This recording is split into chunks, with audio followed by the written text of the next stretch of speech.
Antes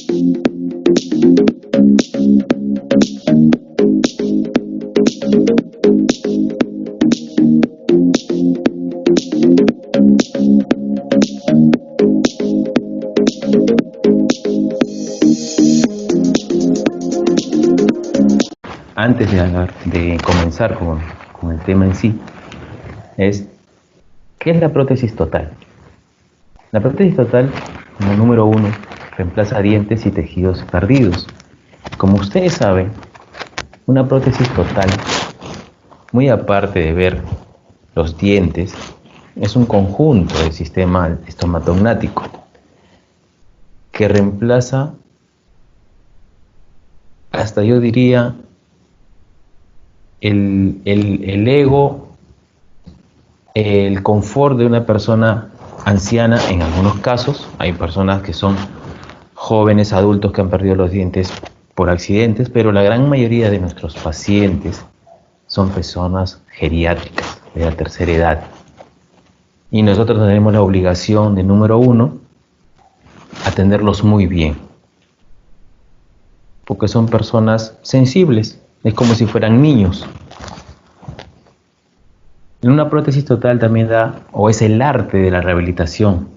¿Por qué es un arte? ¿Por qué? Porque nosotros tenemos en nuestras manos la confección de un aparato protésico que le va a devolver a nuestro paciente la sonrisa, la fonación, la alegría, la masticación, la deglución, todas esas cosas que son hermosas, que al paciente lo va a hacer sentir muy bien. ¿Es una tarea médica? Indudablemente que sí. Nuestra carrera, que es la odontología, está dentro de la rama médica, porque damos salud, damos una armonía de la salud a nuestros pacientes. ¿Crea condiciones sanas? Claro que sí, porque nosotros estamos para hacer de la vida más saludable a nuestros pacientes geriátricos en este caso. Devuelve la estética y funciones fonéticas y masticación, es lo que anteriormente les he dicho. Todo este conjunto que ustedes ven, todo esto que ustedes ven, se simplifica en esta foto que ustedes ven de estas dos personas ancianas. Confort, alegría,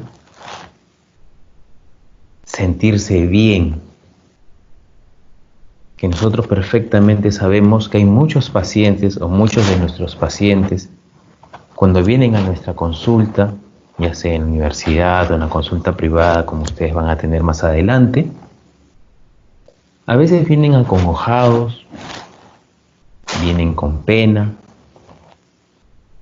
hasta algunos vienen a la fuerza, que no debería ser así, pero se da.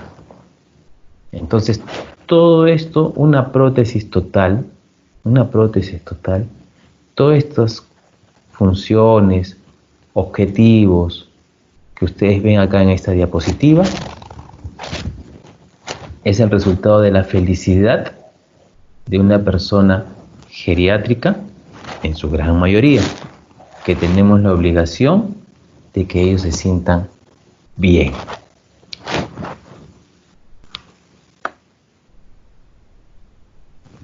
Dentro de los objetivos de la rehabilitación de un paciente edéntulo total, es lo como anteriormente le hemos dicho, sino que lo estamos poniendo ahora acá como objetivos.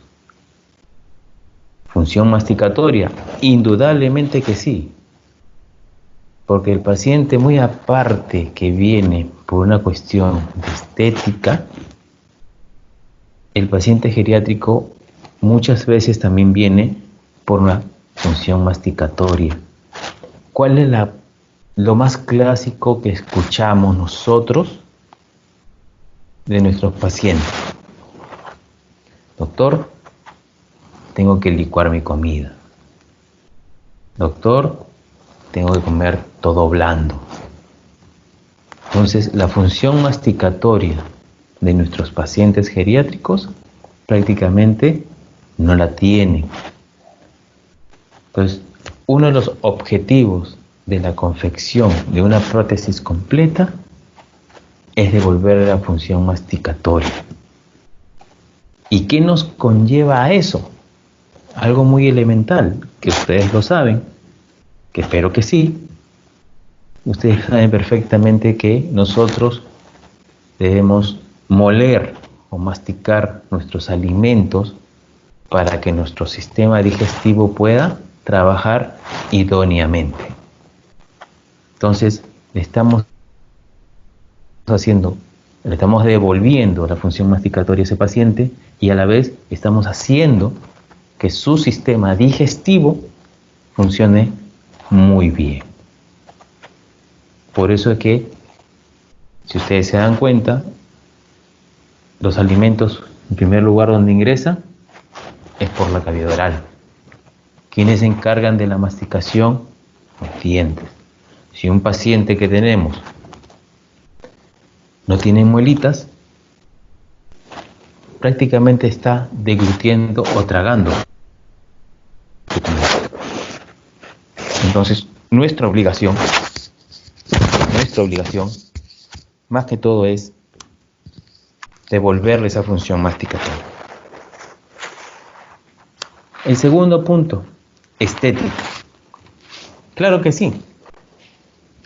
No todos nuestros pacientes geriátricos o nuestros abuelitos se interesarían mucho por la parte estética, pero hay un gran grupo de pacientes que se van a encontrar que sí son pretenciosos, vamos a decirlo de una manera, y les gusta sonreír.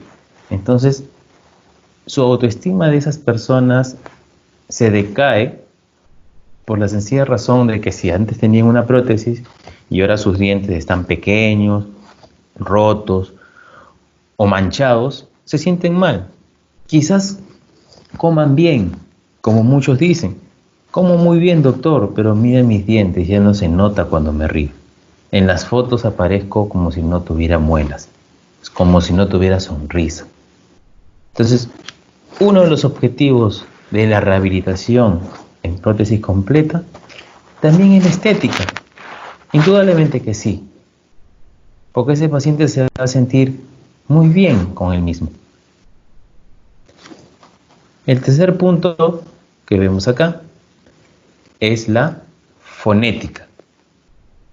La fonética tiene mucho que ver con lo que estamos haciendo en este momento. Yo estoy haciendo una clase, estoy haciendo lo mejor posible en la parte fonética para que ustedes me entiendan, y eso también pasa con los pacientes geriátricos, que al no tener muelitas o a tener una prótesis defectuosa, indudablemente su fonética, sus palabras no son a la perfección y por ende no se deja entender hacia la gente y no lo pueden comprender. El cuarto punto que está acá, que es el confort, es lo que anteriormente les dije. ¿Qué persona en general, teniendo su cavidad oral o sus muelas en perfectas condiciones, no va a tener un confort, no van a tener una tranquilidad? Y esa tranquilidad nosotros debemos y podemos dárselo a nuestros pacientes geriátricos. Claro que sí. Estamos en esa obligación, en ese amor por nuestra carrera para darle una felicidad a una persona de la tercera edad para que sea más feliz de lo que ya es. Y si no lo fuese, se los aseguro que esa persona va a estar mucho más feliz y nos va a agradecer. Pero ojo, todo siempre con un buen trato paciente-odontólogo. Imagínense que son sus abuelitos, trátenlos igual, con el mismo cariño, la misma dedicación, el mismo cuidado. Se lo merecen. Entonces tenemos que ser muy condescendientes con ellos. El otro punto es preservación de tejidos. Indudablemente una prótesis completa, como ustedes ya sabrán, preserva los tejidos. Por ejemplo, una prótesis mal adaptada o vieja o defectuosa hace que los rebordes óseos haya una contracción, una reabsorción ósea. Por ende, eso que obliga a que la prótesis que nuestro paciente quizás tenga se comience a mover. Entonces, nuestra obligación es confeccionar una prótesis completa idónea para que se conserven esos tejidos, para que se conserve esa mucosa, para que se conserve los frenillos, el piso de boca, la lengua, etcétera, etcétera, etcétera, todos los reparos anatómicos mucosos que puede estar en la cavidad oral. Esa es preservación de los tejidos. Y el último, uno de los objetivos, es educación del paciente. Indudablemente que sí. No solamente es entregarle una prótesis, atenderlo muy bien, tener varias citas con el paciente, porque prácticamente son muchas citas con el paciente geriátrico. No, sino hay que educarlo. ¿A qué me refiero con educación del paciente? Me refiero con lo siguiente. El paciente muchas veces, el paciente geriátrico, el paciente anciano, a veces puede ser muy independiente, hay casos, pueden ser muy hábiles para entenderte, pero la gran mayoría, no todos, dependen siempre de una persona, dependen de alguien. Entonces, a veces la educación no tanto lo tenemos que dirigir a nuestro paciente, sino que más aún a él y a la persona con la que se encarga el paciente o vive con el paciente. Entonces, esa educación que tenemos que impartir, esas buenas costumbres que tenemos que enseñarle a nuestro paciente geriátrico y a los familiares, es conjuntamente para que todos estos objetivos que tenemos acá sean a la perfección.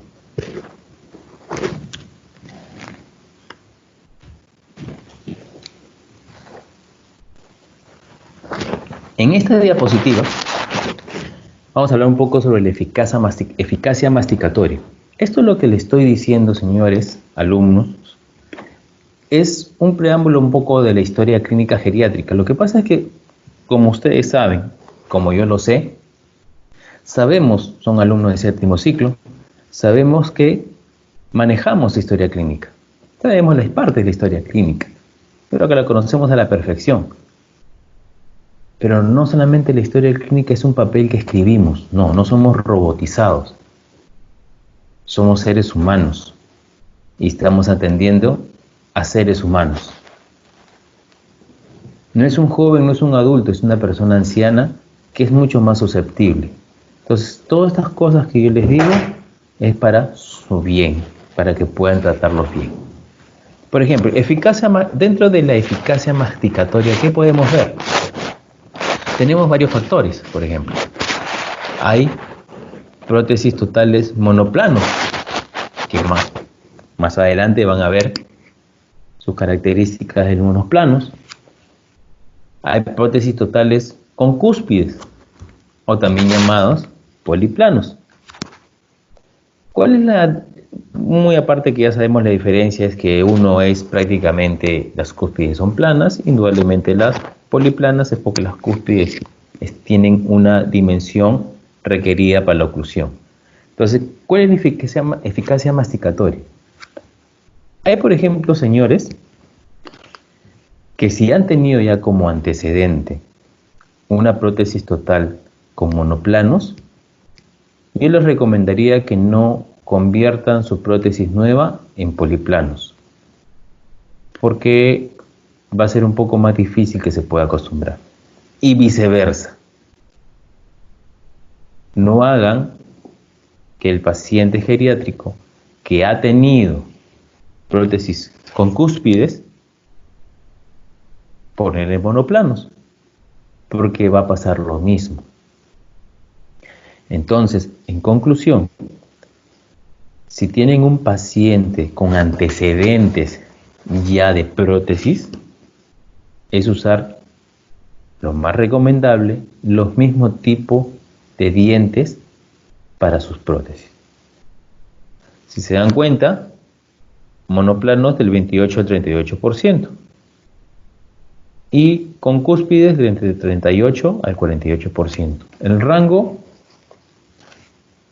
no hay mucha diferencia en eficacia masticatoria, ¿correcto? Indudablemente esa es de la escala de prótesis, se puede decir que es la más baja, las prótesis totales. Ahora, ustedes dirán, pero ¿por qué si nosotros le devolvemos la oclusión? Efectivamente, nosotros le devolvemos la oclusión, pero el detalle es que en las prótesis totales, superior e inferior, la adaptación, como ustedes ya saben, en la parte inferior es un poco más dificultosa. Por eso que estamos hablando en este primer punto, la eficacia masticatoria en la rehabilitación oral. Es un cuadrito que se los he puesto solamente para que sea un poco lo real que vemos en nuestros pacientes, en general. En el primer lugar, ¿a quién tenemos? A los dientes naturales, indudablemente que sí. ¿Quién tiene una eficacia masticatoria? Son los pacientes que tienen sus dientes naturales y pueden moler, desgarrar, comer con tranquilidad. En el segundo lugar tenemos las prótesis fijas, con casi un 98%. Tercer lugar tenemos las PPR o prótesis parciales removibles, que pueden ser de base metálica, como está acá en la figura, o que ahora último se están utilizando las de acrílicos flexibles. Este cuadro que ustedes ven acá es para enseñarles una realidad que hay actualmente. Por ejemplo, si en el caso que se le viniera un paciente varón, 55 años, que todavía está, como diríamos nosotros, operativo, el paciente indudablemente va a querer, y ya tiene un accidente y no tiene muelitas, indudablemente él, si es una persona que tiene un poder adquisitivo, porque ojo que también no es barato, indudablemente él, dientes naturales ya los perdió. Prótesis fija, en el caso que no tenga buenos pilares, no va a poder utilizarlo. Una PPR igualmente, si tiene pocos de muelas o fracturas, no va a poder utilizarlo. Entonces le quedan las prótesis totales. Pero ustedes sabrán que ahí en la actualidad hay prótesis totales sobre implantes. Entonces, si es una persona joven, adulta joven y tiene poder adquisitivo, tengan indudablemente que él va a realizarse eso. Va a ser una prótesis fija, una prótesis total sobre implantes para que tenga mejor estabilidad. Y al tener una mayor estabilidad, indudablemente va a tener ¿qué? Una eficacia masticatoria. Eso en sí es este cuadro que les he querido enseñar para que tengan más o menos cómo es lo que se van a encontrar ustedes, que es un ejemplo que le he dado cuando tengan su consulta, porque se lo van a encontrar indudablemente. Y con miles de cosas más que poco a poco le voy dando ejemplos durante las teorías que todavía vamos a realizar.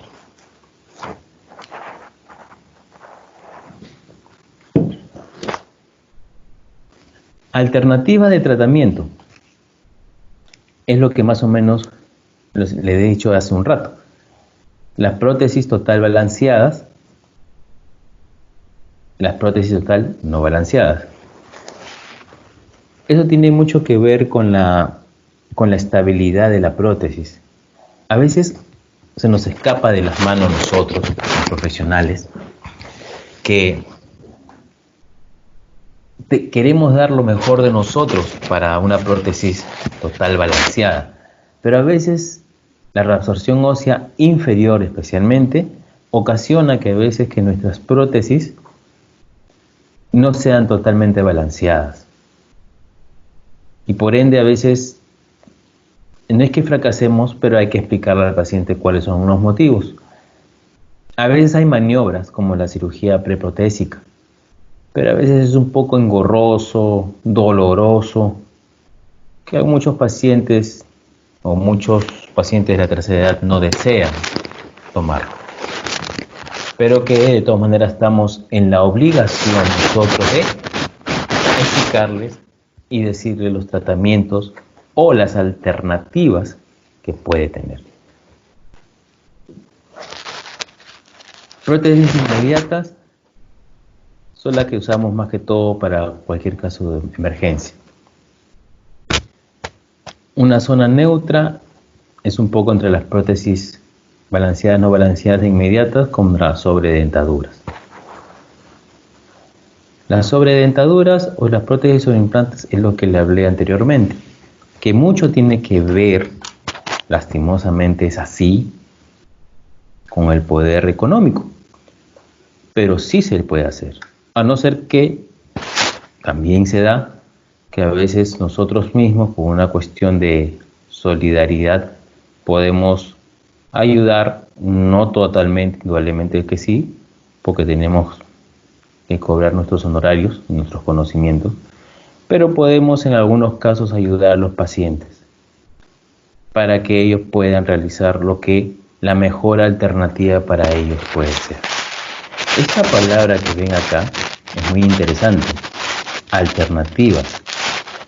Alternativas, señores, señoras, señoritas, jóvenes, es lo que nosotros estamos en la obligación. Lo que yo quiero es que se imaginen que desde que estamos comenzando con este curso de prótesis completa, número 1, voy a hacer un acápite, no hagan que esto sea más técnico, no, hagan de lo posible que esto sea clínico. Y clínico significa ver la perspectiva y ver lo mejor para nuestro paciente. Lastimosamente a veces el curso de prótesis completa o prótesis total, a veces todo es dientes, que sea que se ría bien y ya está, no. Hay que darle alternativas a nuestro paciente y eso se plasma en la historia clínica. La historia clínica en un paciente geriátrico es bastante de conversación. La historia clínica en un paciente geriátrico hay que hablar con él. Hay que ver qué siente ese paciente, qué es lo que desea ese paciente. Y las mejores alternativas que nosotros podamos tener, tenemos que decírselo tanto al paciente como a la persona que lo ha acompañado, porque la gran mayoría vienen acompañados ya sea por sus hijos o a veces en algunos casos por personas que se encargan del cuidado del Señor. A veces nos vamos a encontrar con algunos casos que los señores de edad no vienen con sus familiares, vienen con una persona encargada. Entonces nosotros tenemos la obligación de explicarle a la persona que se encarga del Señor o del paciente, al paciente, así lo poco que te entienda, estamos en la obligación de pedir un teléfono, un número telefónico que nos den de la persona encargada del Señor, ya sea un hijo, una hija, y comunicarnos también con ellos para explicarles el diagnóstico, más que el diagnóstico, pues el diagnóstico lo sabemos, la alternativa de tratamiento que puede ser para el Señor. Tenemos la obligación de decírselos.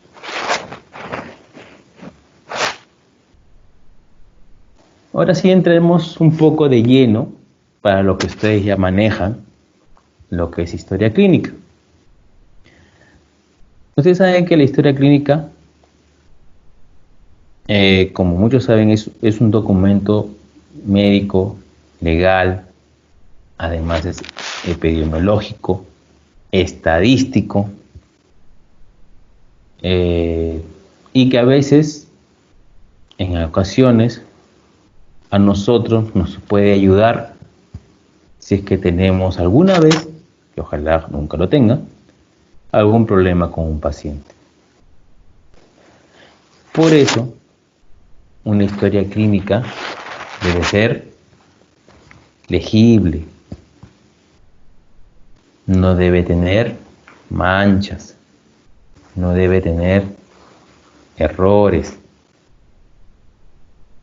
Entonces, dentro de la primera parte de la historia clínica tenemos los datos personales. Todo el mundo dirá, bueno, sí, claro, tenemos que saber el nombre, su raza, su ocupación.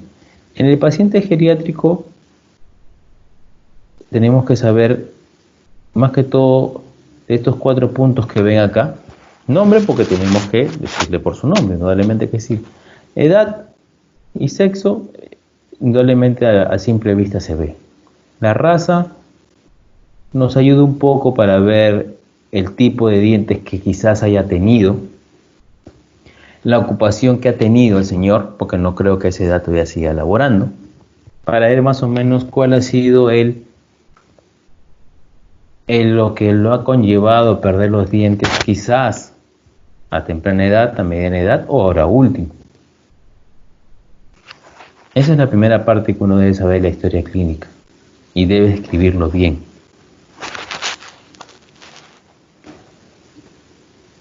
Según House, en 1950,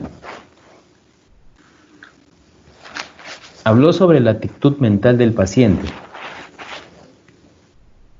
Él lo separó en 4, en filosófico, en exigente, indiferente y el histérico. Casi todos los pacientes geriátricos, no todos, algunos, a veces se han ganado la fama de que son viejitos renegones. Y cosa muy diferente lo que sucede con las pacientes geriatras, las damas. Ellas son más cariñosas, más de abuelita, más salameritas. Entonces, eso conlleva hay que tener un buen manejo tanto para el paciente varón geriátrico como el paciente geriátrico mujer o dama. Hay que ser bien detallistas, bien observadores para saber cómo llevar la parte de la historia clínica, que es el primer paso que nosotros damos para ganar la confianza de nuestro paciente. Ojo, acuérdense que no todos los pacientes a veces vienen recomendados. Y ojo, y si vienen recomendados ¿por quién? Por un amigo de ustedes o una amiga de ustedes. Y quizás el paciente geriátrico no los conozca. Entonces, al no conocerlo, tienen que hacer una función de observación. Tienen que hacer una función de empatía para que caiga bien al paciente y sea colaborador. Esa palabra es clave para de aquí para adelante, porque acuérdense que más adelante, ¿qué es lo que van a hacer? Van a tomar impresión con una masa que no es muy agradable para muchos. Entonces tienes que ganártelo. La historia clínica justamente es para eso, para ganarse al paciente. Tienen que ganárselo. Y una vez a que se lo ganen, poco a poco van avanzando. Es como un niño, es igual. Si no se lo ganan, ténganlo por seguro que él no va a ser colaborador. El filosófico es el ajustado mentalmente. Así que el paciente geriátrico filosófico es el clásico paciente que sabe todo. Hasta sabe más que nosotros. Un poco más y nos enseña cómo hacer una prótesis. Es el clásico paciente que te dice, doctor, yo quiero mi prótesis así, asá, por acá, que esto, que esté a la derecha, que esté a la izquierda. Así que es el paciente que en la primera cita que tú conversas con él, prácticamente te está diciendo lo que debes y lo que no debes hacer, porque según él, él sabe más que tú. Y se lo van a encontrar. Se van a encontrar con cada paciente filosófico, como son todos los abuelitos, por su experiencia, que son así. Indudablemente que sí. El otro paciente es el colaborador. Ese es indudablemente el que sí te va a colaborar en todo y quizás que no te refute en nada. Pero ¿cuál es el problema con el colaborador? Que a veces es todo sí, sí, sí, y a veces no te dicen las cosas como son. Entonces, el filosófico tiene varias características. Es ajustado mentalmente, es colaborador, indudablemente que sí, porque sabe, está lúcido, indudablemente que está lúcido. Entonces va a ser colaborador. Sus expectativas que él tiene son reales. ¿Por qué? Porque al estar lúcido, orientado a tiempo y persona, que es el OTEP, indudablemente cuando tú converses con un paciente filosófico, indudablemente, las expectativas de él, las expectativas reales de él, van a ser mejores. Entonces, si el filosófico es ajustado mentalmente, es colaborador, sus expectativas son reales, que es un factor positivo, por ende el paciente filosófico nos va a llevar ¿a qué? A un éxito. Ahora, ojo, estoy hablando de éxito en la parte del paciente filosófico. Depende de nosotros que ese éxito sea hasta el final. Eso quiere decir, el día que le entreguemos las prótesis, debe estar todo ok para que ese paciente filosófico, con estas características que ha tenido, colaborador, con buenas expectativas, factor positivo, se vaya con una buena idea, interpretación, porque ojo, quién sabe que sea su primera vez que va a tener un juego de totales. Quién sabe que el paciente nunca ha tenido prótesis y ahora ha querido tener un juego de prótesis. Entonces, ¿se imaginan la responsabilidad que tenemos nosotros para que ese paciente, que es su primera vez al dentista para colocarle unos aparatos protésicos y que sea con estas características? Olvídense, el reto que tenemos es inmenso. Tenemos que ese paciente se vaya alegre y feliz y con todas las expectativas que él tuvo hacia nosotros. Es un gran reto, ojo, tienen que tener mucho en cuenta eso. El paciente exigente. El paciente exigente, son características, acuérdense que son características psicológicas a veces de los pacientes, es el que desconfía de la capacidad del odontólogo. Así que exige mucho, de tanto así que desconfía de nosotros mismos. Entonces, si más aún él tiene antecedentes de que han ido otros colegas y no le fue muy bien, con más razón esos pacientes exigentes se van a volver más exquisitos, más filosóficos, para que recién ahí vayamos al éxito. Entonces son dos características diferentes, el filosófico con el exigente. El exigente es el que ve lo más mínimo y te va a exigir porque desconfía de ti. El filosófico es atento, colaborador, pero bien observador. Y si a ambos tú le pones los antecedentes de malos tratamientos, si ha tenido antecedentes de malos tratamientos anteriores, más aún estos pacientes van a ser muchos más delicados para poder convencerlos que tengan o que colaboren con un tratamiento de rehabilitación. El paciente indiferente es el paciente que casi un buen porcentaje no le importa su estado de déntula, llega a la consulta porque lo llevan por un familiar, no colabora, es negativo y va al fracaso. Bueno, ¿cuál es el detalle con el paciente indiferente? Efectivamente, el indiferente llega a la consulta. Lo primero que uno le pregunta es: sí, ¿qué tal, señor? ¿Cómo está? ¿A qué llevo su consulta? Lo primero que te van a decir: yo no quise venir, me han traído a la fuerza. Es lo primero que te dice el indiferente. El paciente geriátrico indiferente en una nomás te dice que él no quiso venir y que lo han traído.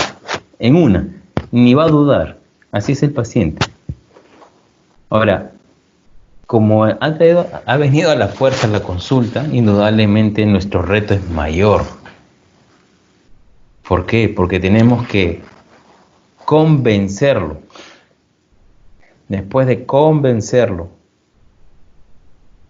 después de que sea colaborador, que no sea tan pesimista, tan negativo, para que no lleguemos al fracaso. Entonces, si se dan cuenta, el camino es más largo para que recién se convierta en un paciente filosófico, colaborador. Y eso depende mucho de nosotros. Y el último es el histérico, que tiene, como le digo, expectativas irreales, no entiende nada de razones, ni las limitaciones. Y lo más lejos que podemos pasar es interconsulta ¿con quién? Con el psicólogo. Que ojo, que ir al psicólogo no es tan malo, ¿eh? Actualmente no lo es. Entonces al paciente histérico también conjuntamente hay que llenarle sus expectativas que no tiene, porque son irreales, porque para enojado. No entiende razones, así tú le expliques y le recontraexpliques que una prótesis completa es para su fonética, para su estética, para que no tenga problemas gástricos. El paciente histérico no te va a entender. Y si te entiende, no te quiere hacer caso. Así de fácil. Ni las limitaciones, nada. Y mucho menos te va a aceptar una interconsulta a un psicólogo. Ahí, para serle sincero, el manejo que tenemos que tener con esos pacientes histéricos es ganarlos. Es igual que en los niños. No necesariamente en la primera cita tienes que hacerle algo. Es llenar la historia clínica, es conversar un poco de la familia, con quién vive, con quién anda, si sale a reuniones, si tiene una vida social activa, si es viudo o tiene a su esposa. Entonces, todas esas interrogantes que a veces en la historia clínica no la tenemos que nosotros preguntar, charlar, dialogar, ganárnoslos para que él se abra y que comience a relatarnos. Porque por un porqué, ese paciente tiene una característica que es histérico. Entonces tenemos que tratar de ser un poco psicólogos nosotros mismos para saber cuál fue el corte o cuál fue la molestia que lo ocasionó a no tener expectativas de nada y que no entiende razones de nada. Entonces tenemos que ganarlos, conversar con ellos, vamos a tener más, vamos a no a perder más tiempo, pero nos va a llevar más tiempo que acceda a los pasos siguientes. Entonces y quizás también hasta en la entrega final de la prótesis, quién sabe que por ahí tengamos el detalle de que, bueno, se nos ponga un poco quisquilloso, renegón, que no le gusta, que le aprieta. Entonces, para eso las citas anteriores las tenemos que hacer de tal manera de volverlo más accesible o colaborador para nosotros.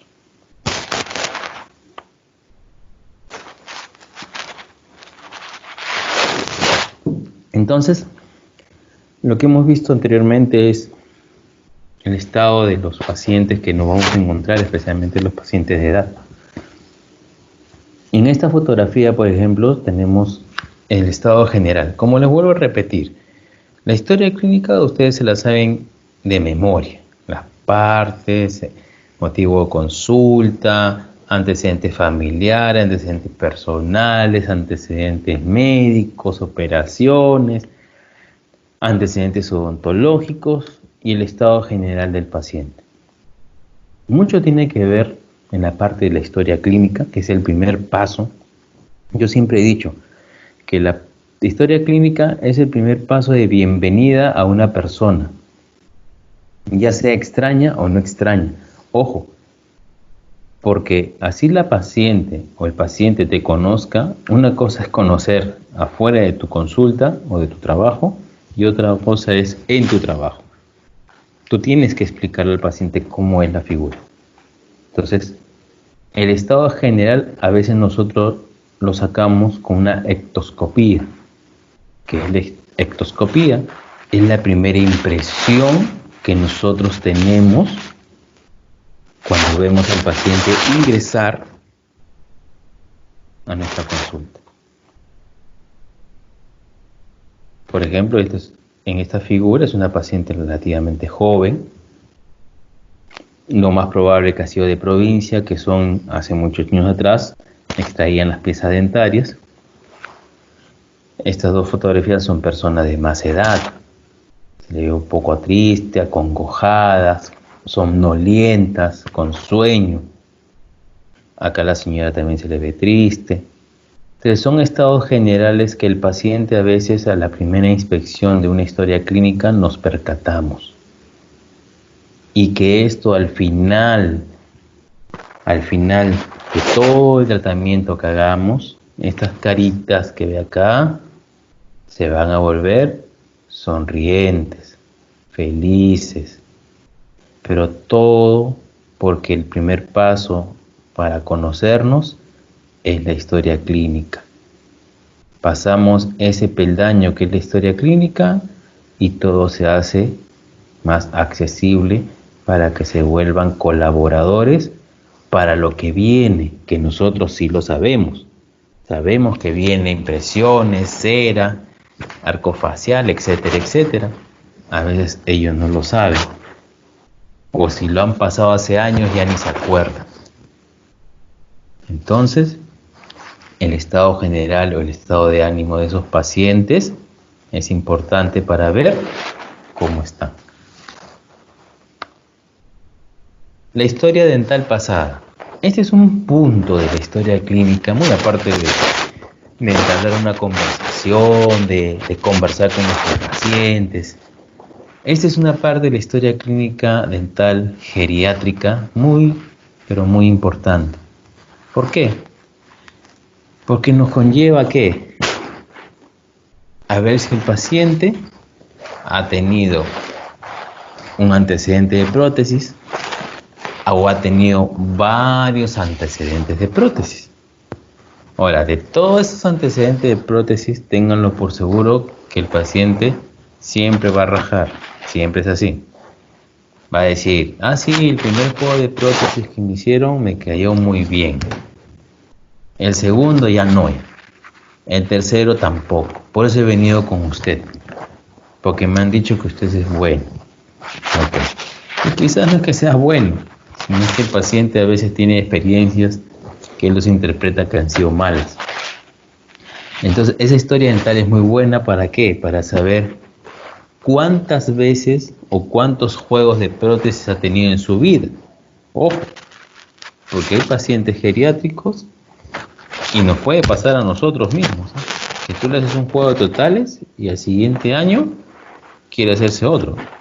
Porque según para él, no, ahora le parece que estuvo feo lo que le hiciste. Y quiere hacerse otro. A veces pasa, a veces se van a encontrar con esos detalles.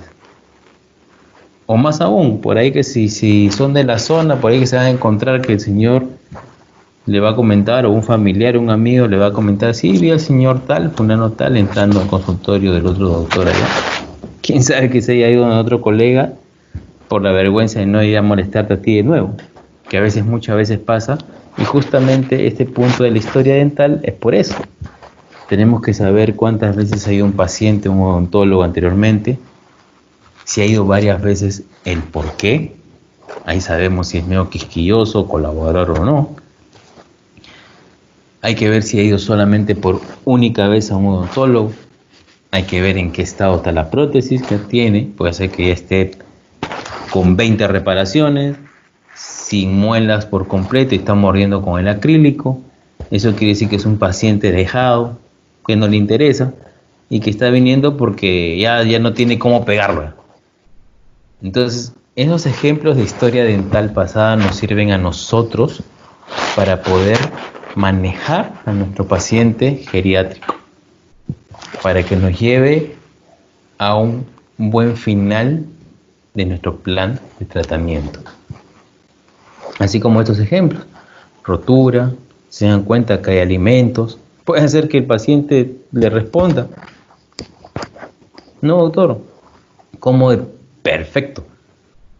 De vez en cuando que tengo un poco de dolor, que esto y lo otro, es por esto que ya no está bien adaptado, pero él no se percata. Puede ser que esta prótesis usted ve que está bien, pero mire los dientes chiquitos. Puede ser que no le guste. O este de acá que está roto. Entonces, toda esta historia dental pasada es importante para saber a qué nos enfrentamos, a quién nos enfrentamos y que al final, como está aquí en esta fotografía, nos hagamos amigos de ellos para que llegamos a un buen final, a un buen tratamiento o una buena rehabilitación en prótesis completa.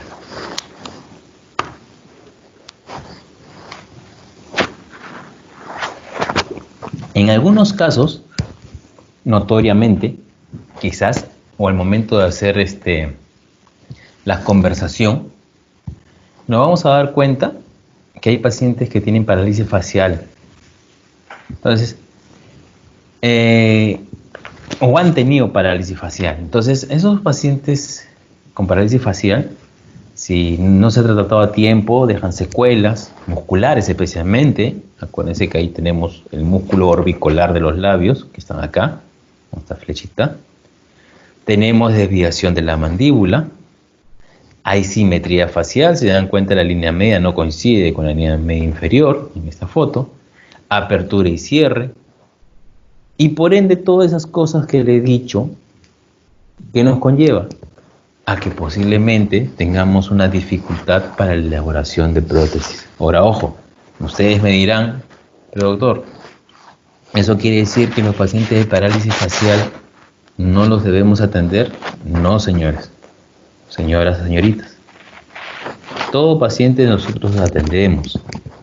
Estamos capacitados para atender a todos nuestros pacientes. ¿Pueden tener secuelas de parálisis facial? Sí, ok.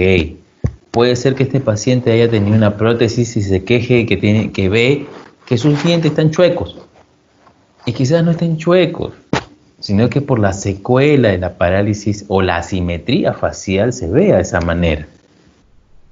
Entonces, ¿qué es lo que debemos hacer nosotros? Es explicarle, es darle alternativas, es decirle esas alternativas, cómo se va a ver, mostrarle videos de cómo se hace o se confecciona una prótesis y los parámetros anatómicos que nosotros utilizamos para que sea una prótesis completa e idónea, cosa que quizás en los pacientes con secuela de parálisis facial no lo podamos hacer porque los reparos anatómicos ya están alterados.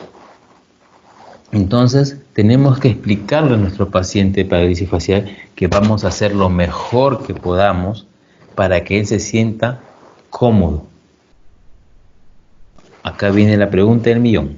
Si el paciente, ustedes en la parte de laboratorio, si ven que está bonito y derechito, pero al momento que colocan en boca y el paciente se le ve más la línea de sonrisa derecha que la izquierda por la secuela de la parálisis facial, indudablemente que tenemos que alterar nuestro enfilado para que el paciente en boca, no en articulador, en boca, al momento de que ella hable, sonría, se vea bien. Ustedes dirán, oh, pues en el articulador se ve todo feo. Señores, lastimosamente, en estos casos de parálisis o secuela de parálisis facial, tenemos que guiarnos más de la parte del paciente. Probarlo en el paciente, la parte de rodetes, la parte de enfilado antes de acrilizar y el paciente esté contento, ok. Hasta lo máximo que podamos nosotros hacer. Porque hay que evaluar qué tanto de hueso tiene, qué tanto ha perdido la parte muscular peribucal. Quizás cuando sonríe el paciente no levante mucho la parte de la hemicara izquierda, la hemicara derecha, porque ha perdido la tonicidad del músculo orbicular de los labios. Y miles de cosas o miles de factores que le puedo decir que ustedes mismos se van a dar cuenta al momento de conversar con su paciente, de dialogar con el paciente en la parte de historia clínica. Historia clínica es importante para el inicio de algo bueno, para que finalice bien.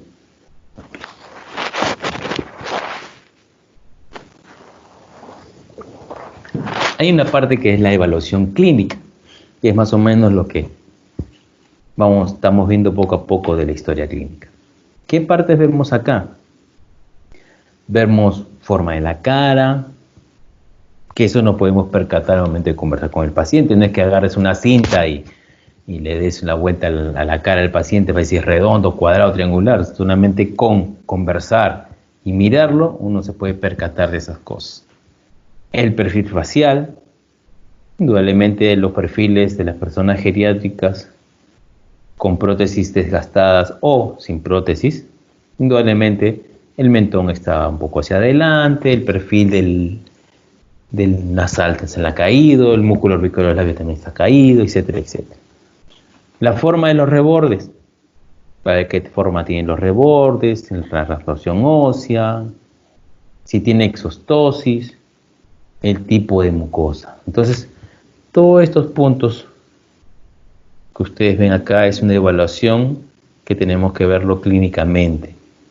Porque todos estos puntos nos van a servir a nosotros, ¿en qué? Por ejemplo, cuando estemos en la parte más adelante, en lo que es escoger los dientes de acrílico para nuestros pacientes. Tenemos que ver según la forma de la cara, su perfil, la forma de su reborde, tipo de mucosa. Todas esas cosas nos ayudan para ver en esa parte que vamos a ver más adelante. Entonces eso nos sirve a nosotros una evaluación clínica. Y si es posible, es dibujarlo, es mejor. Por ejemplo, en formas de la cara. Hay tres formas básicas que es la que comúnmente nosotros conocemos, que es la cuadrada, la triangular y la ovoide. Se usan como referencias la 100 que está a la altura más o menos donde estoy ahorita palpándome yo, si es que me logran ver. La 100, que en esta figurita viene a ser más o menos por aquí. Donde ven la flechita, ahí está 100.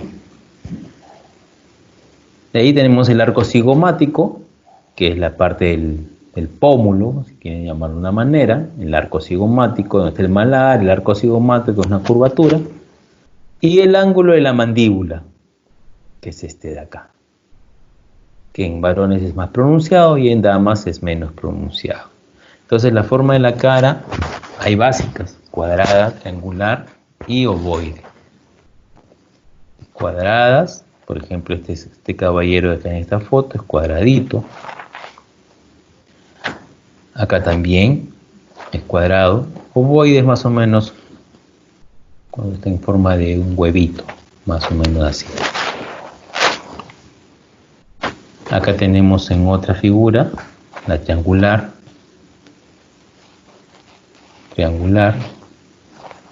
Si se dan cuenta, de la sien, arco cigomático, ángulo de la mandíbula. Si se dan cuenta, en el anterior son los tres parámetros que nosotros usamos para ver la forma de la cara: cuadradito, triángulo, ovoide. Entonces acá tenemos que ver este punto, porque según eso vamos a ver, como les vuelvo a repetir, más adelante, para escoger el tamaño de los dientes.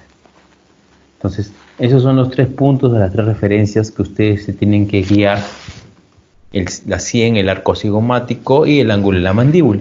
Según eso, ustedes plasman una línea, si sean imaginaria, o si lo quieren hacer más real y más clínico, agarran dos reglitas y en forma paralela le van a poner en el rostro, así como en la figura, donde es cuadrado, o se van a dar cuenta muy fácilmente que está en forma triangular. Y la forma ovoide o formas mixtas, porque ojo que hay diferentes tipos de forma de cara. La ovoide es indudablemente cuando es de la sien, el arco cigomático y termina en el ángulo de la mandíbula. Hay algunos que tienen de la sien al arco cigomático recto y después una línea recta hasta el ángulo de la mandíbula. Entonces hay variaciones en forma de la cara. El perfil facial puede ser recto, cóncavo, convexo. ¿Eso para qué nos sirve? Por ejemplo, esta parte nos sirve por el perfil al momento de hacer la placa base y el rodete superior. Tenemos que ver el perfil facial del paciente para ver el tipo de cuánto de cera vamos a poner en la placa base y el rodete superior de cera. Entonces, si es un perfil recto, cóncavo o convexo. Y normalmente los puntos que tenemos en cuenta son los que están acá en la flecha. El que está en la vela, la nariz o debajo de la nariz y el mentón. Y esto es lo que nos da el perfil facial. El perfil facial, porque ojo que hay perfil radiográfico. Perfil facial: recto, cóncavo y convexo.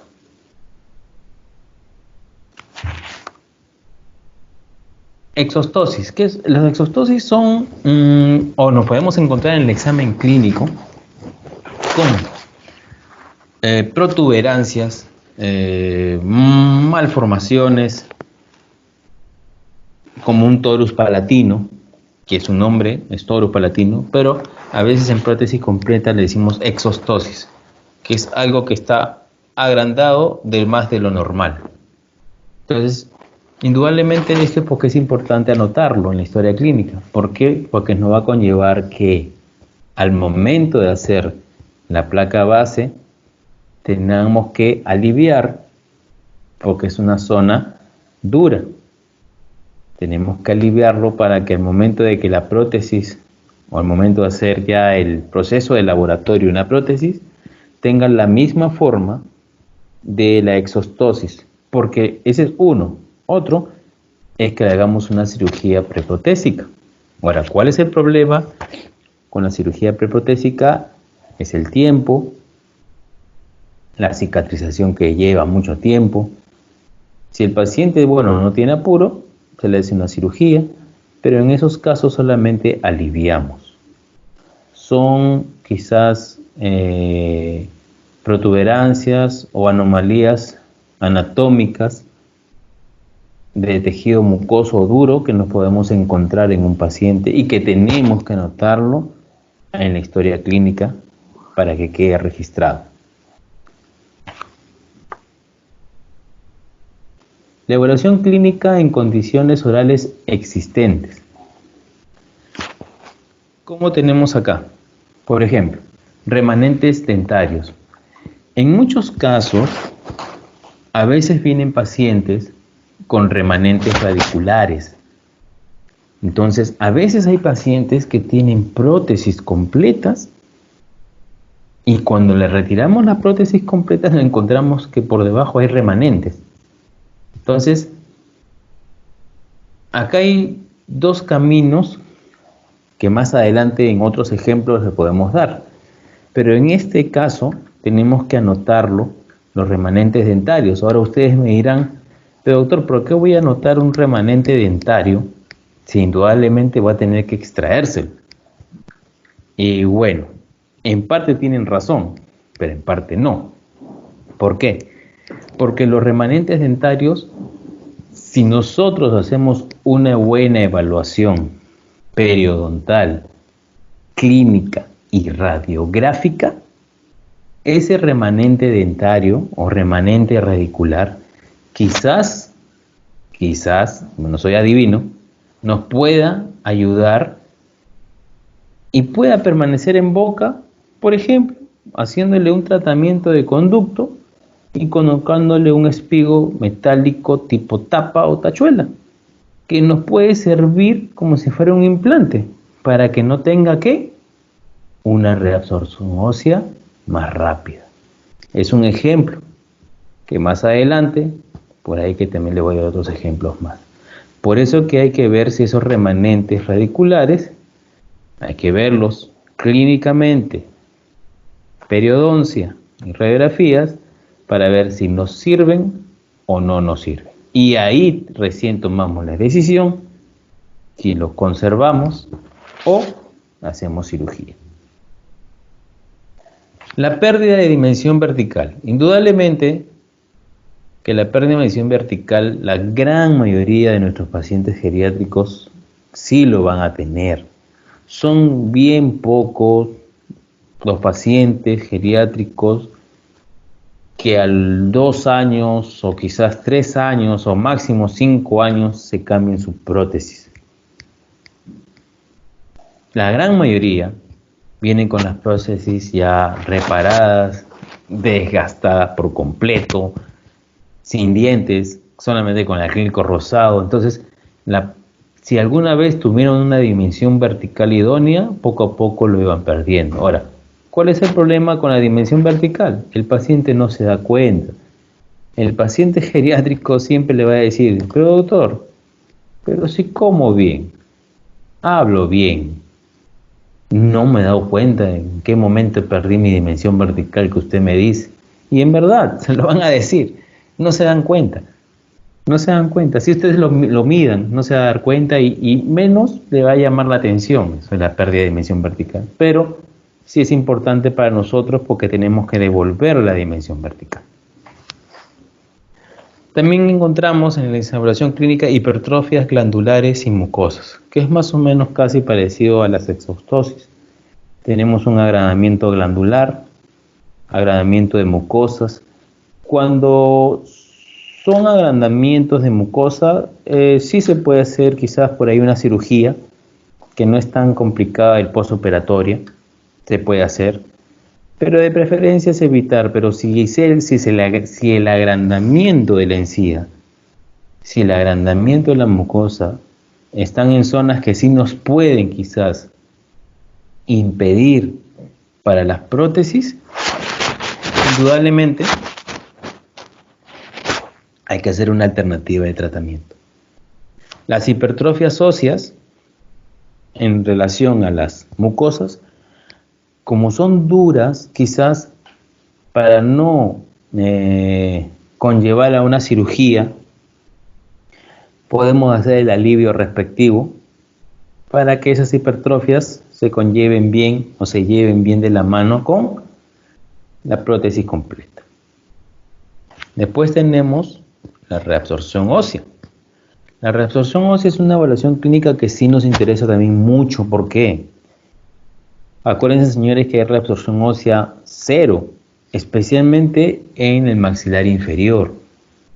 Siempre entre los dos maxilares, nuestro gran reto que tenemos es indudablemente la reabsorción ósea inferior.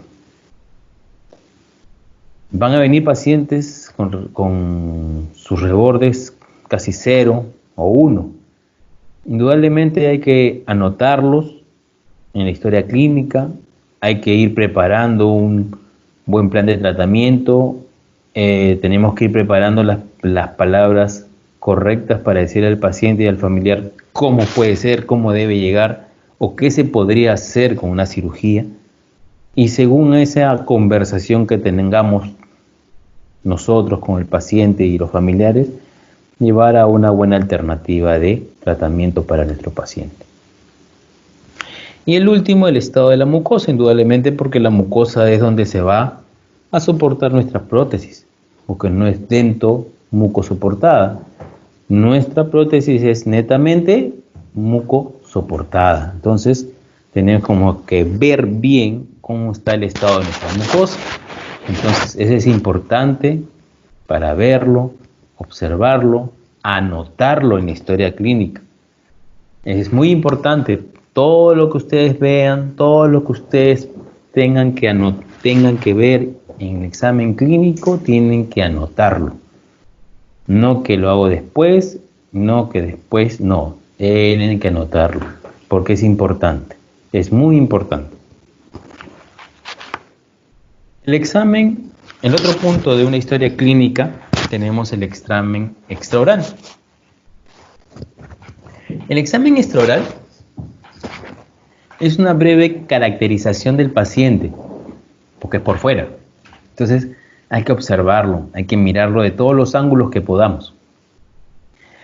Tiene particularidades como asimetrías faciales, no necesariamente parálisis, ojo.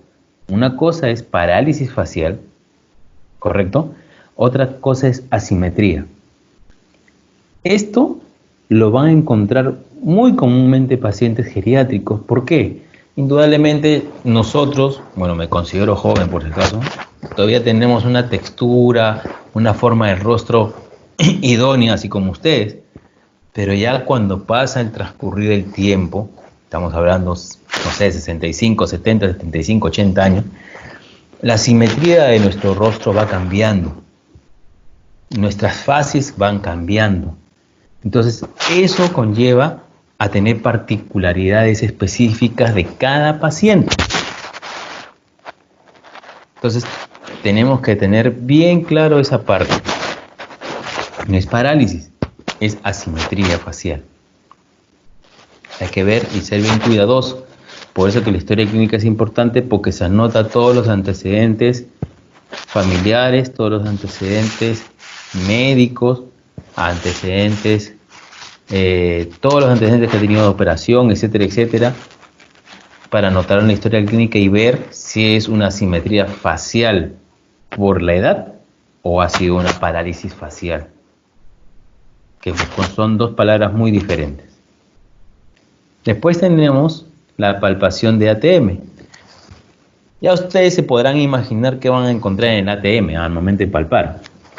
Si normalmente en unas personas jóvenes encuentras cada cosa en una palpación de ATM, no se asusten si al momento de palpar el ATM de un paciente en abrir y cerrar la boca, un poco van a sentir que la cabeza del cóndilo se le está saliendo por el oído, que eso es normal, ¿eh? ¿Por qué? Porque el ATM ya tantos años es como la bisagra de una puerta, no hay puerta que aguante 100 años ni 80 años, entonces el ATM, acuérdense que es como una bisagra, entonces van a encontrarlo quizás con chasquidos, crepitaciones, que sale fuera de su sitio, pero el paciente está feliz de la vida. Entonces, pero tienen que palparlo y anotarlo para ver cómo es la constitución al momento de la palpación del ATM. La laterotrusión limitada es cuando hacemos al paciente, decimos que haga lateralidad derecha, izquierda, ver hasta dónde está limitado, que lo pueden tener.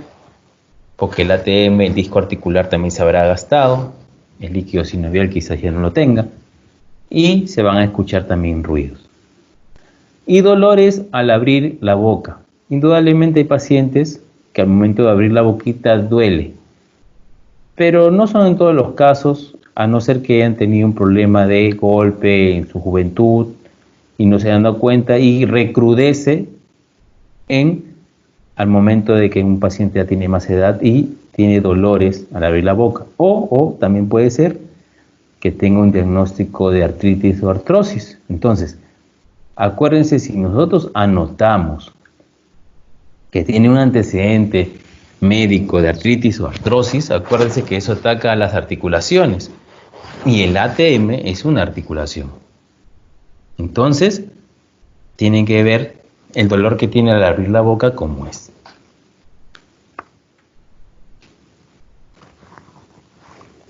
Tenemos el contorno facial o las fases del edéntulo completo. Por ejemplo, tenemos reparos anatómicos muy interesantes en nuestros pacientes. Por ejemplo, la línea nasogeniana, ya me voy a tomar yo como ejemplo, pero no soy viejito por si acaso, pero si se ven, lo que yo estoy señalando es el surco o la línea nasogeniana. Indudablemente en la foto que tenemos acá la señora está mucho más marcada que el mío. Si yo trajera a una de mis hijas en este momento, se dan cuenta que una de ellas, que tiene 23 años, tiene el surco nasogeniano casi tenue.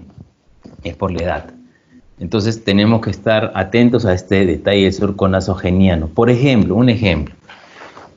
Si nosotros queremos al momento de enfilar la parte de los caninos superiores, señores, traten de lo posible de poner bastante cera, y el diente canino bien prominente para que este surco o esta línea nasogeniana se pueda levantar. Y al momento de levantar esta línea nasogeniana, señores, le está quitando a esa señora que tiene hace 80 años, le está quitando 15. Así de fácil, por arte de magia. Entonces hay que ver bien esa línea nasogeniana. La apariencia de esfínteres invertidos es con la parte del surco nasogeniano, la parte de acá de la flecha de aquí, estos surquitos. Pseudoprognatismo, donde realmente casi la gran mayoría de nuestros pacientes geriátricos tienen el mentoncito salidito como media luna. Los pliegues pronunciados, ese es inevitable. Ese es inevitable por el transcurrir del tiempo, los pliegues pronunciados. Y la ausencia del filtrum nasal, que es lo que esta flechita está por acá. Entonces hay que tener bien detallado todo esto. ¿Y cómo lo tenemos detallado todas estas cositas? Con fotos. Siempre se toman fotos al paciente de inicio para ver su carita como es. Si tiene prótesis, tómenle fotos con prótesis. Si no tiene prótesis, tómenle fotos sin prótesis. Pero todas las fotografías nos ayudan a nosotros para ver en qué estado está llegando a nuestra consulta. Inspección oral. En la inspección oral, ¿qué tenemos? Tenemos la mucosa bucal, ulceraciones, edemas, tumores, si queremos ser un poquito más drásticos. Tenemos que ver todas estas cosas en una inspección oral.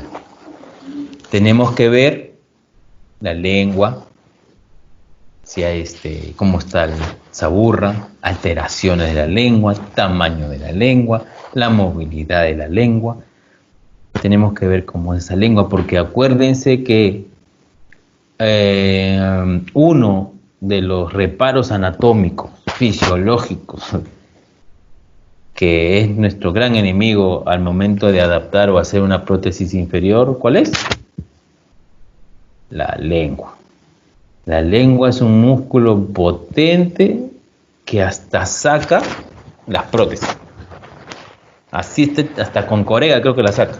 Así que la lengua hay que analizarla bien, si es grande, pequeña, si el paciente tiene la mala costumbre o el mal hábito de jugar con la lengua, etcétera, etcétera, etcétera. Porque eso nos va a llevar quizás a la parte final de nuestro tratamiento, que es cuando le entreguemos la prótesis. Labios, herpes, si tienen si tienen cosas, hay que ver qué tal labios tienen, si son grandes, carnosos, delgados, rosados, etcétera, etcétera. Tono muscular, el tono muscular de los músculos auriculares de los labios, tocarlos como están, sonreír, hacerle que exageren la sonrisa, para ver hasta dónde van los músculos auriculares de los labios. Morfología de las crestas alveolares, cómo están esas crestas. Lastimosamente a veces tenemos que hacer cirugías preprotésicas, a veces por nuestra misma culpa, que no sacamos a veces las piezas dentarias como debemos ser para un acondicionamiento de prótesis completa. Y dejamos crestas o puntas en los rebordes alveolares. Que hay que ver esa morfología. Y la calidad y cantidad de saliva es importante, sí, porque acuérdense que el mejor lubricante que tenemos para nuestras prótesis, a veces que nos ayuda bastante para que haya ese como un chupón, es la saliva. A más sequedad, se pueden lastimar las encías, heridas, etcétera, etcétera. Así que hay que ser bien cuidadosos en ese aspecto. Y toda esta inspección oral que hacemos es conjuntamente para que en fases que vamos a tener más adelante de la confección de la prótesis completa nos vaya muy bien. Los tipos de mucosa. Tenemos 3. Resiliente, dura, flácida. El resiliente es una densidad uniforme, submucosa firmemente adherida al periósteo. Forma un cojín ideal para el asentamiento basal de la prótesis. Acá hay conceptos un poco de periodoncia que yo sé que ustedes lo conocen a la perfección. Saben que es un periósteo, saben que es una submucosa.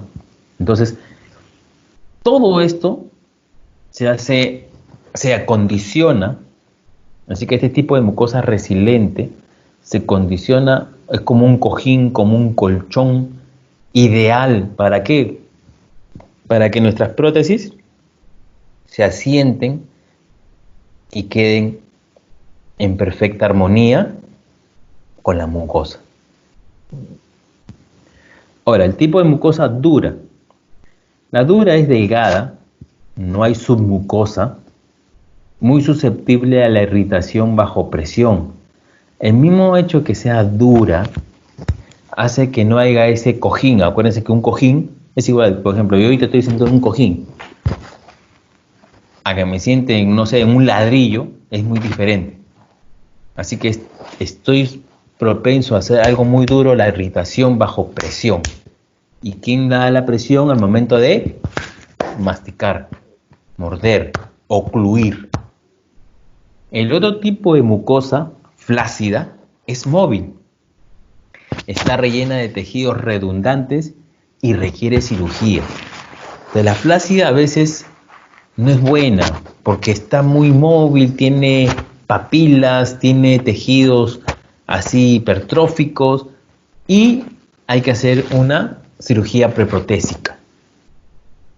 Entonces, de las 3 tipos de mucosa que tenemos, indudablemente a ojo cerrado, pregunta de examen, es resiliente. Entonces, el tipo de mucosa idóneo para una prótesis completa es la resiliente porque tiene una densidad uniforme, una submucosa firme adherida al periósteo y forma como un cojín ideal para un asentamiento basal de la prótesis. Ahora ustedes dirán, doctor, ¿qué? ¿El tipo de mucosa dura y flácida no la hacemos? No. Estoy hablando de los tipos de mucosa que existen y con cada característica de cada una. La dura es delgada, no es mucosa y es irritable a la presión. Eso quiere decir que si su mucosa es dura, quizás corramos el riesgo de ¿qué? De que el paciente venga, diga, sí, me he lastimado por aquí, me he lastimado por allá, hay que aliviar la prótesis, hay que hacerle algunos desgastes, pero se va a llegar a un buen fin. Y la flácida es para más que todos nosotros no tener problemas más adelante, porque si le hacemos una prótesis encima de un tejido flácido, de tejidos móviles, quizás sean expulsivos para nuestra prótesis. Móvil, bota, igual que la lengua. Móvil, bota la prótesis. Entonces, tenemos que hacer una cirugía para que quede casi como si fuera una mucosa resiliente, para que no tengamos problema para la colocación de la prótesis y que no se expulse. Los remanentes dentarios es lo que estábamos hablando antes. Hay pacientes nuevos, quizás nuevos, que vienen con remanentes dentarios o remanentes radiculares, que son dos conceptos muy diferentes. Remanentes dentarios son lo que ven en la fotografía, con dientes, 3 dientecitos en este caso. Y remanentes radiculares, por ejemplo, que estos 3 dientes no vean las coronas, solamente vean la raíz. Entonces hay que evaluar bien.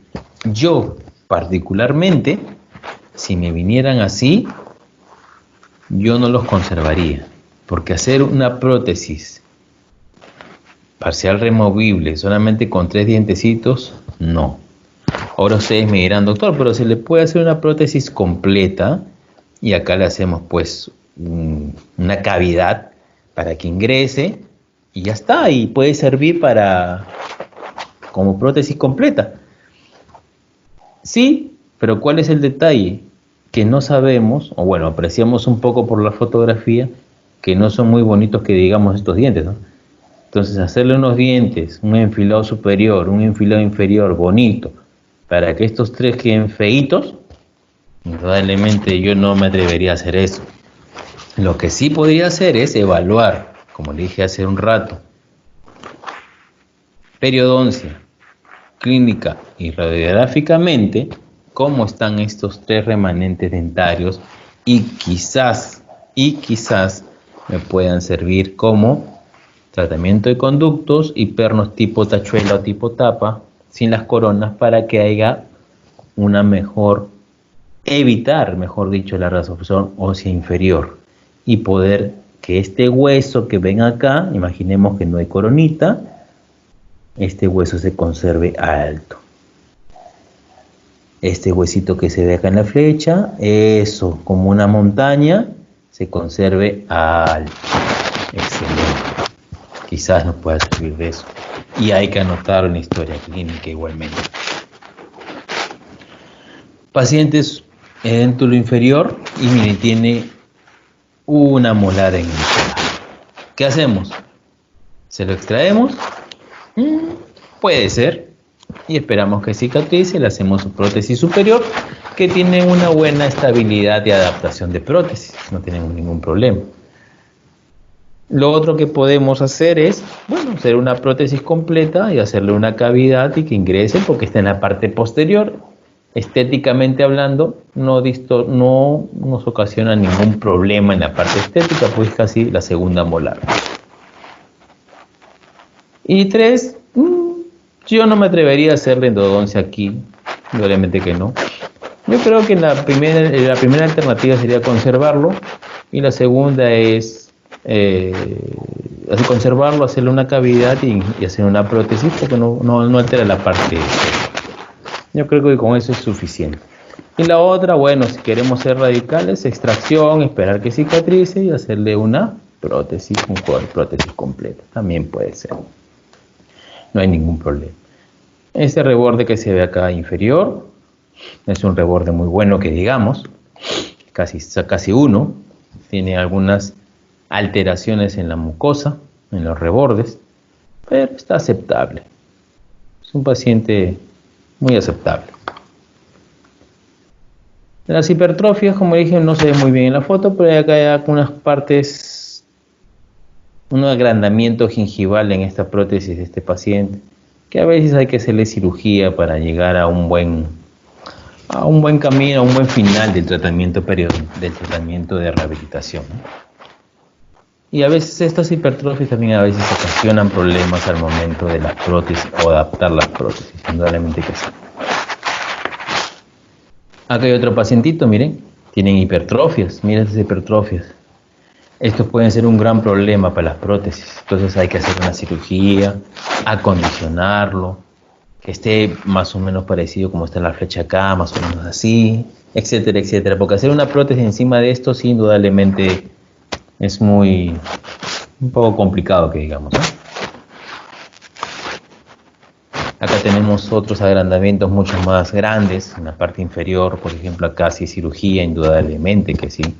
Acá también es cirugía, indudablemente. Acá no va a entrar una prótesis completa, no lo va a hacer. Acá en la parte superior igualmente tiene una buena anatomía de la mucosa que nos puede servir para que adapte muy bien la prótesis. Acá es mucho puntiaguda, pero podemos acondicionarla tranquilamente, no hay ningún problema. Y acá también, en esta parte inferior, tiene un buen reborde. El estudio radiológico, porque es un examen auxiliar que no vamos a utilizar en la parte de la historia clínica, tiene caracteres normales, anormales, restos radiculares, foco séptico, densidad ósea, entonces todo lo que podemos ver en un estudio radiológico. Por ejemplo, lo que nosotros casi en su gran mayoría de veces pedimos es radiografía panorámica, radiografías oclusales, oclusal superior, oclusal inferior, para ver la anchura del hueso, radiografía panorámica para ver si no nos encontramos por ahí con un regalito que le hayan dejado al paciente, que él nunca supo, que le dejaron un remanente, que por ahí podemos encontrar en una radiografía, porque quién sabe que ya esté encapsulado. Podemos encontrarnos con miles de cosas en un estudio radiográfico que ayuda al diagnóstico o a una alternativa de plan de tratamiento de un paciente. Las hipertrofias glandulares, las glándulas en el piso de boca, que también son un problema. El estado de la mucosa, se dan cuenta que hay zonas hipertróficas, rojas, inclinación como una inflamación que pueden condicionar un poco a la molestia de la prótesis, pueden ser. ¿Qué es nanatología? Es un término muy interesante. Es la ciencia que estudia el mecanismo biológico del sistema estomatognático como una unidad funcional en relación directa con su morfología, histología, fisiología y tratamiento, incluidas sus relaciones vitales con el resto del cuerpo. Mejor dicho, la anatología es el estudio de la ciencia que ve todo como conjunto, todo un todo completo. Es el estudio completo del sistema estomatognático en relación a todo el resto del cuerpo. Es muy interesante y muy bonito la anatología. El grado de reabsorción alveolar. Podemos tener un proceso fisiológico permanente, puede ser rápido o lento. Hay de 4 clases, clase 1, 2, 3 y 4, casi todos lo sabemos, el grado de reabsorción alveolar. Según el grado de reabsorción alveolar es que vamos a ver más o menos qué alternativa de tratamiento puede tener el paciente, indudablemente que sí. Clase 1 es el reborde poco reabsorbido, es prominente, no deja espacio para construir las prótesis y no deja espacio para construir prótesis, puede requerir cirugía previa, es negativo. Clase 1.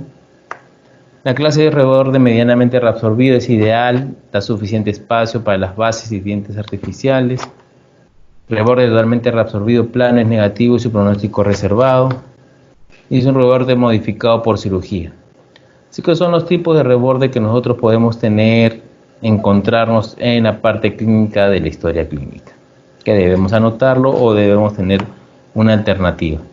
Los acondicionadores de tejidos y protectores elásticos, bueno, esta es una parte de que los he puesto porque es un procedimiento por el cual se va a aliviar la presión sobre las lesiones en la mucosa bucal, provocadas por prótesis antiguas mal adaptadas. ¿Qué es este punto? Puede tratarse con rebases resilientes, fisioterapia.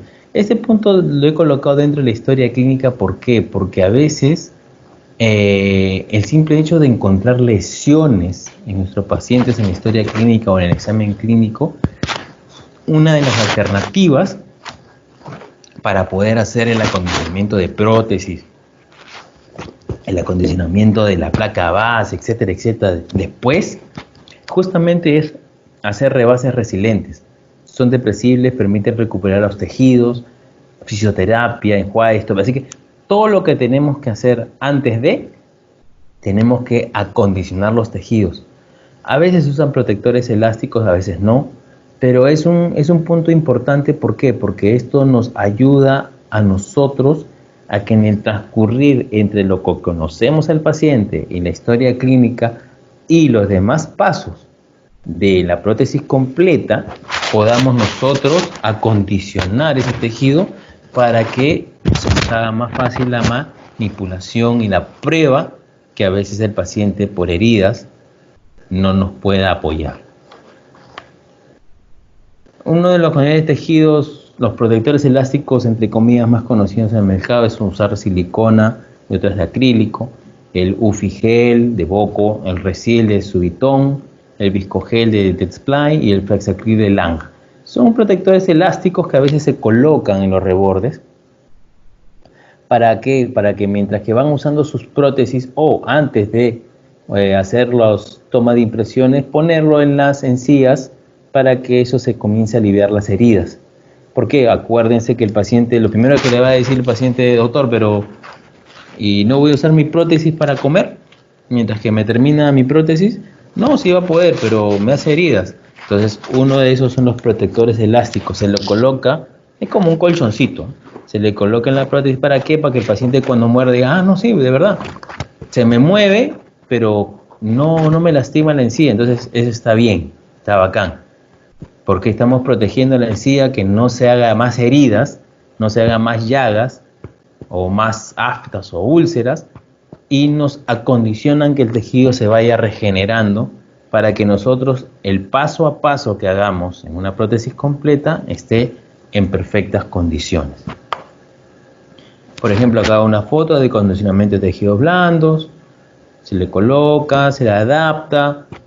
Hay ya prefabricados, hay en forma de acrílico especializado que se le coloca para adaptar en la prótesis, para que no haya heridas, que muerda su misma prótesis, como está en la de su misma prótesis, no es que le hayas hecho uno nuevo, es como un rebasado, pero con un acrílico especial de lo que anteriormente le he dicho, para que sea como un acondicionamiento de tejido. Los labios, también hay que ver cómo son los labios, si son largos, medianos, cortos, y según también los largos hay que ver el tipo y la forma, la anchura de los dientes que vamos a escoger.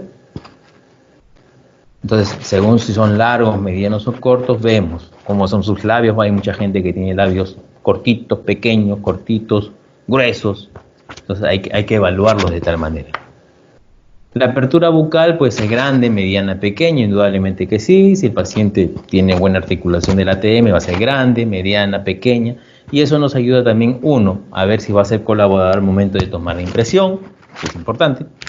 Dos, también para ver al momento de la prueba de rodetes, más o menos las dimensiones que vamos a hacer los rodetes, porque ojo, acuérdese que los rodetes nosotros lo hacemos con unas dimensiones ya estandarizadas, pero si vemos que su apertura bucal es pequeña, tenemos que acondicionarnos o acomodarnos a la apertura bucal que tiene nuestro paciente.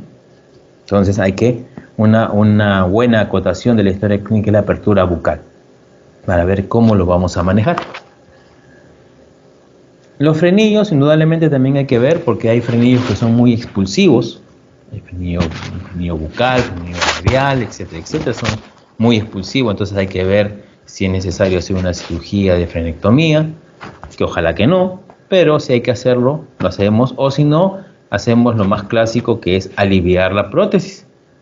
Hacemos los surcos en el acrílico bien pronunciados para que el pliegue o el frenillo no sea expulsivo y no nos haga que nuestra prótesis se caiga o se mueva o se desestabilice. Alteraciones de las crestas alveolares después de la pérdida de dientes. ¿Por qué se anota esto en la historia clínica? La velocidad de reabsorción ósea en el maxilar inferior, ojo, es tan grande en los 3 primeros meses después de las exodoncias.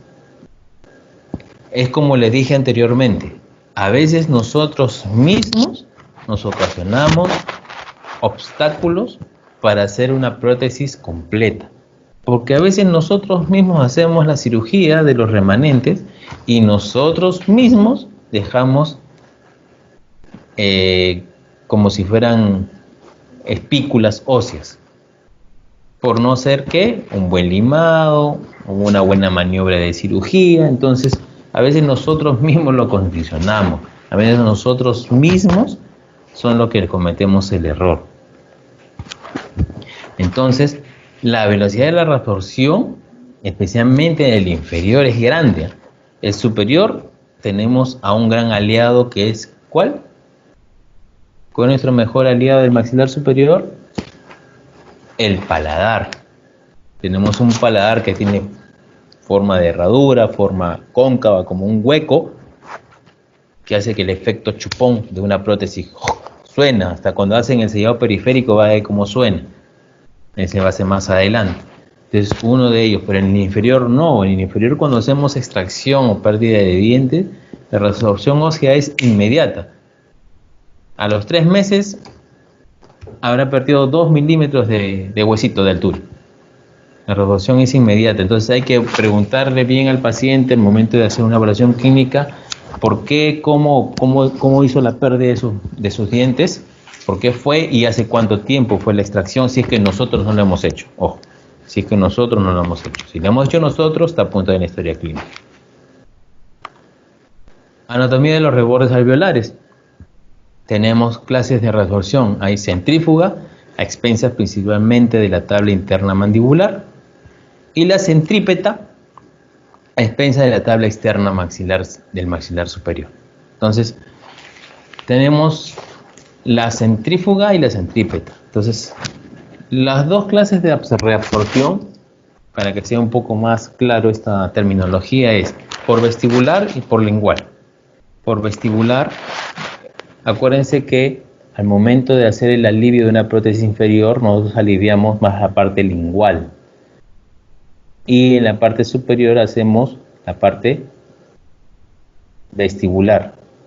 Al momento de que tengamos la teoría de hacer la confección de una cubeta individual o de una placa base, y se van a dar cuenta de cuáles son las zonas que nosotros a veces tenemos que aliviar. Las relaciones intermaxilares o la línea interalveolar. Esto tiene mucho que ver con el tipo de mucosa. Tabla externa, tabla interna, tabla externa, tabla interna y la línea interalveolar.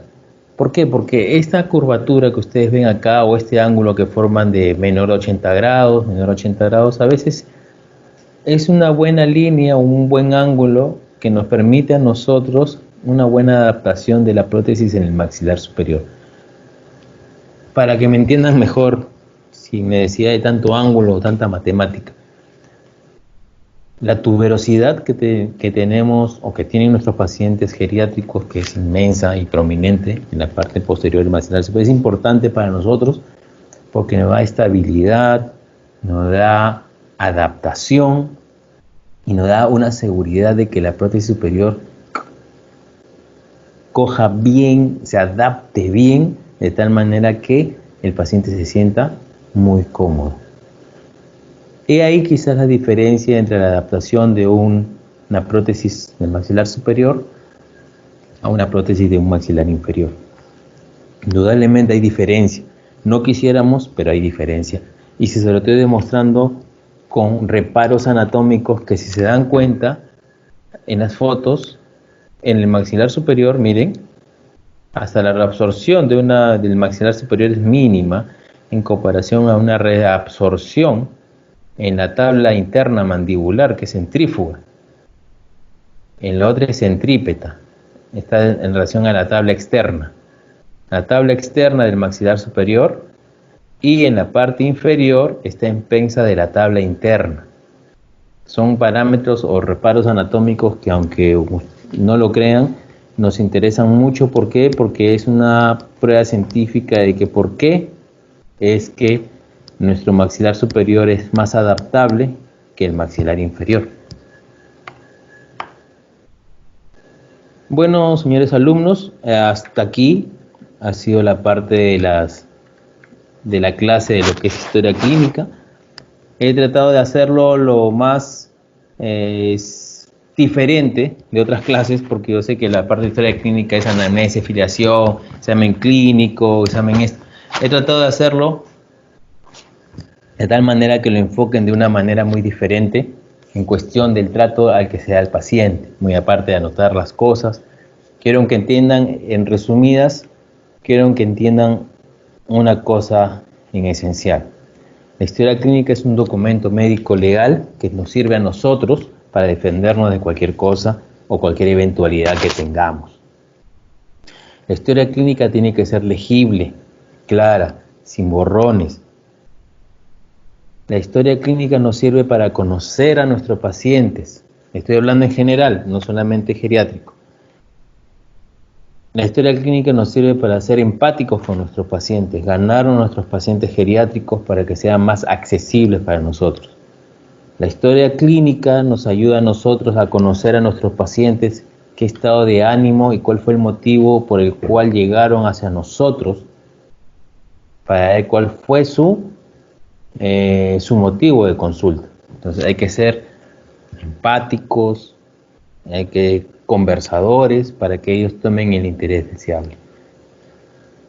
Si ustedes se han podido dar cuenta, la historia clínica, muy aparte de anotar, de conversar, de ver un examen clínico, intraoral, extraoral, facies, etcétera, etcétera, todo lo que hemos conversado, ¿cuál es lo principal de una historia clínica aparte de los puntos que yo le he dicho?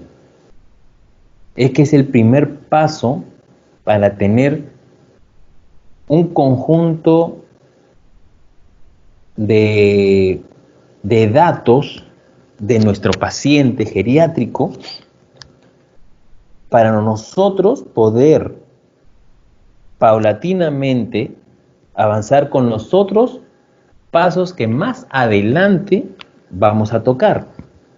Todo lo que ustedes vean o van a relacionar de la historia clínica tiene mucho que ver con los pasos que vamos a ir más adelante.